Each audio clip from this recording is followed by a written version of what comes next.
निवडणूक मतमोजणीच्या नंतर नव्या विधानसभेमधल्या नातेसंबंधांचा एक विरळ असा योगायोग साधला जातोय आणि या विधानसभेमध्ये भाऊ भाऊ बहीण भाऊ दोन मावस भाऊ अशा जोड्या आता तयार झाल्यात। माजी केंद्रीय मंत्री नारायण राणे हे स्वतः खासदार आहेत, तर त्यांची दोन्ही मुलं विधानसभेमध्ये पोहोचली आहेत।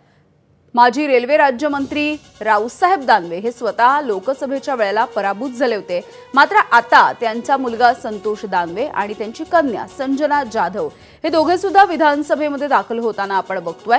तसंच वडील राज्यसभेमध्ये आणि मुलगी विधानसभेमध्ये अशी किमया आपल्याला बघायला मिळते। माजी मुख्यमंत्री अशोक चव्हाण आणि मुलगी श्रीजया चव्हाण या बाप लेकींनी ही किमया साधली आहे। पुढे जाऊयात, शिवसेनेचे नेते आदित्य ठाकरे आणि त्यांचे मावस भाऊ वरुण सरदेसाई हे दोघे सुद्धा आता विधानसभेमध्ये पोहोचलेत। मुंबईमध्ये मोठी बहीण खासदार तर धाकटी आमदार असा योगायोग आपल्याला दिसतो।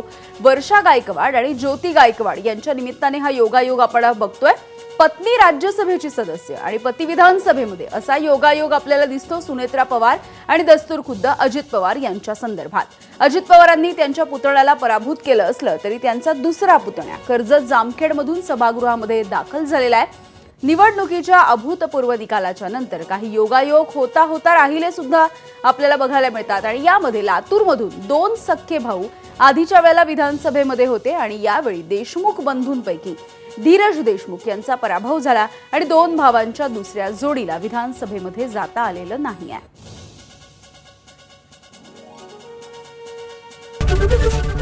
एबीपी माझा, उघडा डोळे बघा नीट।